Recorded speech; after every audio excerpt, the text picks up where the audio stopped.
पहला गौर प्रणाम सबों के जदुले लोग यहाँ भैरंग और थोड़ा सा माफी इसलिए कि लेट हो गया। सोमेश्वर से हम लोग निकले थे, विवाद बक्सर में 2-3 विद्यालय छी, एक नवोदय विद्यालय, विवाद में महर्षि और विवाद यहाँ। तो यह एरिया में मैं पहली बार रही और मेरे को अभी 2-3 नगरकोटी सरनेम सुन लिए तो मुझे अचानक से ध्यान आया, मेरे पिताजी नैनीताल पढ़ते थे कुमाऊं यूनिवर्सिटी में, तो हमारे एक रिलेटिव है वो इसी क्षेत्र के नगरकोटी हैं और मेरे को उनका इसलिए नाम याद था क्योंकि उस जमाने में व्हाट्सएप वगैरह और ये होता नहीं था। उनका जो एड्रेस था बड़ा इंटरेस्टिंग था। उनका नाम था नैन सिंह नगरकोटी, एड्रेस था काठ वाली कोठी, चंद्र भुवन की चोटी, तल्लीताल या मल्लीताल जो भी, लेकिन आगे नैनीताल। तो आप जानते हैं उनको? अच्छा, तो मेरे को अचानक से ध्यान आया, मैंने कहा वो पिताजी बताते थे, तो मैंने कहा आप कहाँ पढ़े थे? बोले नैनीताल। मैंने कहा रहते कहाँ थे? बोले वो नैन सिंह नगर कोठी, काठ वाली कोठी, चंद्र भुवन की चोटी। तो मेरे को वो याद हो गया, तो अचानक अच्छा तो वो अच्छा तो धन्यवाद सबसे पहले तो विद्यालय में बुलाने के लिए, नगरकोटी जी, आपको, प्रधानाचार्य महोदय, मेहरा जी, करम्याल जी, आप सभी लोग, सम्मानित जितने लोग इस क्षेत्र के यहाँ पे जुड़े हुए हैं और तालियां बजा रही पापा की परियां है। बोले पापा कहाँ? मम्मियां बैठी हैं पीछे है? और इधर बैठे हुए मम्मी के मगरमच्छ, और स्पेशली एक वो मम्मी के मगरमच्छ के लिए स्पेशल ताली बजाओ यार, तो गजब छो यार का रॉकेट। ये मेरे को अलग से दिख जाता है यहाँ, और बड़े बच्चों के साथ में उनका माहौल बना रखा था इसने। फिर वहां से टीचर उठा के ले गए इसको, बेटा इधर, तो इसने जैसे ही देखा टीचर इधर देख रहे हैं, सट्ट से फिर खिसक गया वहां से। ये ऐसे ही बच्चे चाहिए एक्चुअली, इस टाइप के। और एक्चुअली मैं रॉकेट इसलिए कह रहा हूँ, रॉकेट की एक खासियत होती है, आप बोतल में लगा के उसको जिसके घर की तरफ करोगे वो उसके नहीं दूसरे के घर की तरफ जाता है, तो इसलिए मैं इसको रॉकेट कह रहा हूँ। तो ये वाकई में बड़ा अच्छा बच्चा है, इसको मैं अपनी तरफ से अभी कुछ गिफ्ट दूंगा पक्का। हाँ नहीं, ऐसे बच्चे होने चाहिए, पता है। देखिए विद्यालय में हम आमतौर पे जब पढ़ाते हैं, हम किताबों की तरफ तो ध्यान देते ही दिलाते हैं कि भाई आप अच्छा पढ़िए, अच्छे इंसान बनेंगे, अच्छे मार्क्स लाएंगे, आपकी नौकरियां अच्छी लगेंगी। लेकिन मैं कहता हूं कि बच्चों का खुश रहना भी बड़ा जरूरी है। कई बार बच्चे बड़े दुखी हो जाते हैं विद्यालयों में, मगर मैं ये बड़ी ईमानदारी के साथ और प्राउडली कहना चाहता हूं, मैंने उम्मीद नहीं करी थी जितना बेहतरीन परफॉर्मेंस आपके विद्यालय के बच्चों ने यहाँ पे किया है। उम्मीद इसलिए नहीं कि नहीं कर सकते, इसलिए कि आमतौर पे हम देखते हैं कि जो शहर के बच्चे होते हैं, हमको लगता है कि वो बच्चे ज्यादा बेहतर होते हैं, ऐसा एक मानसिकता वाइज दिमाग में आता है। मगर कल परसों में सैटरडे को सोमेश्वर में भी था, वहां भी आप लोगों का विद्यालय है, और वो इतना खूबसूरत उन बच्चों ने वहां परफॉर्मेंसेस दी थी, काफी शाम हो गई थी, बल्कि उसी विद्यालय से लेफ्टिनेंट, मेरे ख्याल से यश उसका नाम है, उस दिन यश और उसके माता पिता भी आए थे, जिसने 5वीं तक की पढ़ाई वहां से आनंद वैली पब्लिक स्कूल है ना, वहां से करी हुई थी। हम हल्द्वानी में भी गए थे, उधर लाल कुआं में जो विद्यालय है वहां भी गए थे, डॉन बॉस्को में, और अभी यहाँ पे पहुंचे। तो वाकई में मैं खुद बिश जी को फोन करके ये बात कहूंगा कि जिस तरह से विद्यालय आप लोग ऑपरेट कर रहे हैं, क्योंकि देखिए होता क्या है, अरे नंतिनो हकाट नहीं मत जाओ यार, रुको थे।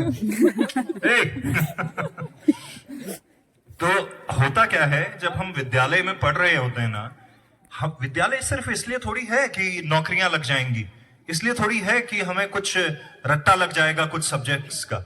विद्यालय एक्चुअली होते हैं कि समाज के लिए लोग तैयार करने के लिए, कि आप ही में से कुछ बच्चे कल साइंटिस्ट बनेंगे क्योंकि वो साइंस लेके बैठे हुए हैं, कुछ आर्टिस्टिक फील्ड की तरफ जाएंगे जैसे मेरा फील्ड है ना। कुछ हो सकता है आप ही के विद्यालय से इतना बच्चा, उसने अच्छा वो जुबीन भाई का गाना गाया, कहाँ गया बच्चा? उस हाथ खड़े करना, किधर? सुमित भंडारी, मेरे घर राम आए। एक बार जोरदार तालियां इसके। और वो ढोलक भी इतना बढ़िया बजा रहा था। हाँ, एक और बच्ची थी, मैं उसके एक्सप्रेशन देख रहा था। जरा वो देशभक्ति गाने में किन किन बच्चों ने परफॉर्म किया था? हाँ, जिसने सबसे पहले, एक बार खड़ी हो जाओ, तुम्हारी बात कर रहा हूँ। हाँ हाँ खड़ी हो जाओ, ये इसके लिए जोरदार ताली बजाओ। ना वो ऐसा ना, तुमने भी, आपने सबने अच्छा किया, लेकिन ये बच्ची के एक्सप्रेशन जो मैं, अरे तेरे बात नहीं है, तो हरिया साड़ी में वो वड्डा वाला एक गाना है ना बड़ा अच्छा, सुरीला जी का, ओ सरिता बैठी जा वड्डा गाड़ी में, तेरे मुखड़ी चमकी रहा हरिया साड़ी है? वो जो पीछे लड़की है, बैठ जाओ बेटा, इतना अच्छा। मैं हमेशा जब भी बेमन से आप जो भी जीवन में काम करें, आप कोई स्पीच दे रहे हैं, मैं तुम्हारी भी तारीफ करूंगा, इसके लिए एक बार जोरदार तारीफ। इतना अच्छा बोल रही है, बस तेरे सौ और शौ सही करण छो। हाँ होए, इसने ज तो सही बोला, पता नहीं कहीं जिंदगी या कुछ बोला, तो वो उर्दू तो सही बोली, इसने हिंदी में गड़बड़ कर जा रही है। खैर, वो पहाड़ वालों की दिक्कत होती है, मिले यहाँ के बक्सर सरयू बगड़ वाले हैं हम, तो हमारी भी यही प्रॉब्लम थी एक्चुअली। मैम पूछ रही थी मेरे से, मैं आपको धन्यवाद कहता हूँ मैम।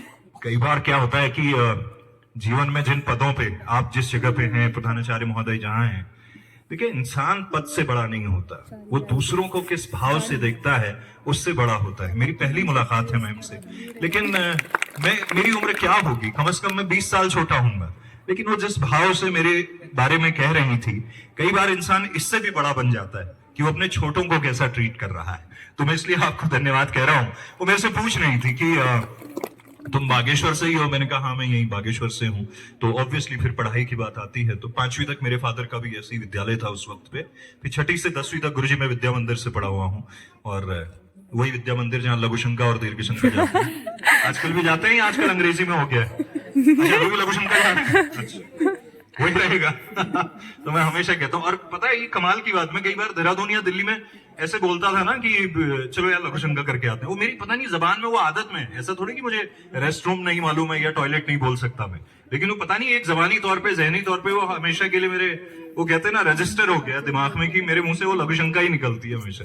तो उस तरह से तो 10वीं तक तो बढ़िया पढ़ाई हुई, फिर मैं इंटर कॉलेज है गोमती पुल के ऊपर, तब विद्या मंदिर 10वीं तक होता था, तो इंटर कॉलेज गए, 10वीं तो एक बार में निकाल ली हमने बढ़िया, तो 11वीं में हमें लगा कि यार चलो हम तो आजाद हो गए हैं, तो फिर हमारे फिजिक्स वाले टीचर ने मेरे को सही से आजाद किया उस साल, तो उन्होंने क्या है फिजिक्स में फेल कर दिया था, तो मैं चाह तो नहीं रहा था, मैंने कहा थोड़े ठीक ठीक लगा लो है, जब 10वीं मैंने एक बार में निकाल दी है, कह रहे मैं वही तो सोच रहा हूँ तुम्हारी निकल कैसे गई एक बार में, तो इसीलिए उन्होंने 11वीं में मुझे अंडा दिया, और अंडे में क्या होता है बेटा, प्रोटीन, तो मैंने उस अंडे को प्रोटीन की तरह लिया। अगले दिन मैं बस में बिठाया गया, बागेश्वर से दिल्ली की बस में, आनंद विहार बस अड्डे पे उतारा गया मैं, और उसके बाद मेरे मामा रहते थे, तो उन्होंने कहा कि एफएम चैनल दिल्ली में नई नई शुरुआत हुई थी, उन्होंने कहा कि यार ये एफएम आता है, वो ऑफिस जाते थे, मैं अकेले रहता था, उन्होंने कहा ये सुनना, इसमें गाने आते हैं और कुछ लोग बोलते हैं, तेरा मतलब टाइम पास हो जाएगा। और वो जो फेल होना हुआ ना, मेरी जिंदगी का टर्निंग पॉइंट बन गया, क्योंकि मैं जब बागेश्वर विद्या मंदिर में था तो पहाड़ी गाने जैसे बच्चे गा रहे हैं ऐसे गाता रहता था, तो वो जब दिल्ली गया और वो सुना मैंने, तो मैंने कहा ये बड़ा इंटरेस्टिंग है, शायद मैं इस फील्ड में कुछ कर सकता हूं। तो हालांकि जब 2006 में मेरी 12वीं हुई तो मैं एक रेडियो स्टेशन में गया ऑडिशन देने, तो वहां यही प्रॉब्लम आई सबसे पहले, ये स श वाली और ज ज वाली।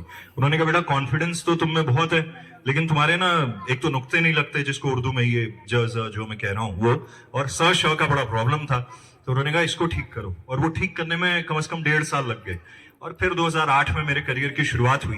ये मैं स्टोरी आपको इसलिए बता रहा हूं, कई बार क्या होता है कि हम सब्जेक्ट्स में, और ये जदुले यहाँ पेरेंट्स सरी होना लीजिए है सको कि कोई नानतीन जो है कक्षा में फर्स्ट सेकंड थर्ड होनी उन्हें लीजिए रोज ताली बजो होने, लेकिन बहुत बच्चे ये सुनी जिन्हें मार्क्स कम होनी, तो हम क्या सोचते हैं कि अरे यार तुम इतने कम मार्क्स लाए हो, तुम्हारा लाइफ में क्या होगा। तो मैं ये उदाहरण इसलिए देता हूं कि अगर फेल हुआ बच्चा तुम्हारे सामने इतना भाषण दे रहा है, तो मेरे ख्याल से जो कम मार्क्स वाले हैं वो तो लाइफ में कुछ बेटर कर ही जाएंगे।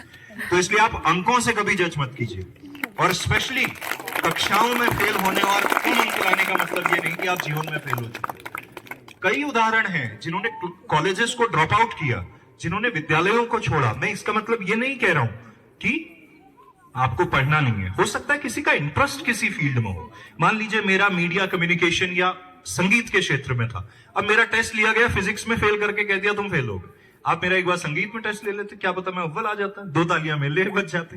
लेकिन उन गुरुजनों ने बाल सभा में बड़ा मोटिवेट, शनिवार को बाल सभा होती थी, तो हमारे एक अनिल कांटवाल जी और संजय जनोटी 2 अध्यापक थे, वो हमेशा मेरा नाम मेरे को पता भी नहीं होता था, वो लिख देते थे कि ये गाना गाएगा। तो मेरा ख्याल है अध्यापकों की एक बड़ी जिम्मेदारी ये भी है कि हमें मोटिवेट करना है।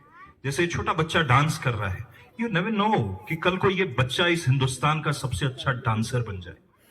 हमें उसको उस तरफ पुश करना है, हमें उसे मोटिवेट करना है कि तुमको डांस करने का मन कर रहा है, तुम खूब दिल लगा के डांस करो, क्योंकि जब वो खुश होगा ना, तो हो सकता है वो पढ़ाई में भी उसका मन लगेगा। आप उसको कहिए कि तू डांस कर, उसके बाद जो तेरे को समय मिल जाए उसमें तू पढ़ाई कर। और केदार यहाँ गंगा जमुना का उद्गम है, हर दिन है त्योहार यहाँ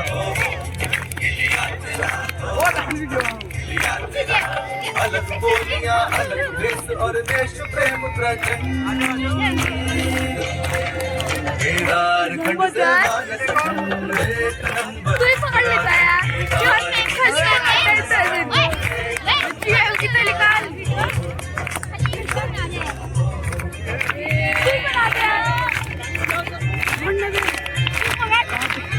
सुंदर वादी शुद्ध मेरे पहाड़ की यही कहानी खान पान और खलिहान जटिल से रस्ते लोग आसान रोजगार विज्ञान से तेरा अपने नहीं पहचान केदार खंड से मानस खंड एक नंबर उत्तराखंड केदार खंड से मानस खंड एक नंबर उत्तराखंड चलिए बहुत बहुत धन्यवाद आपके विद्यालय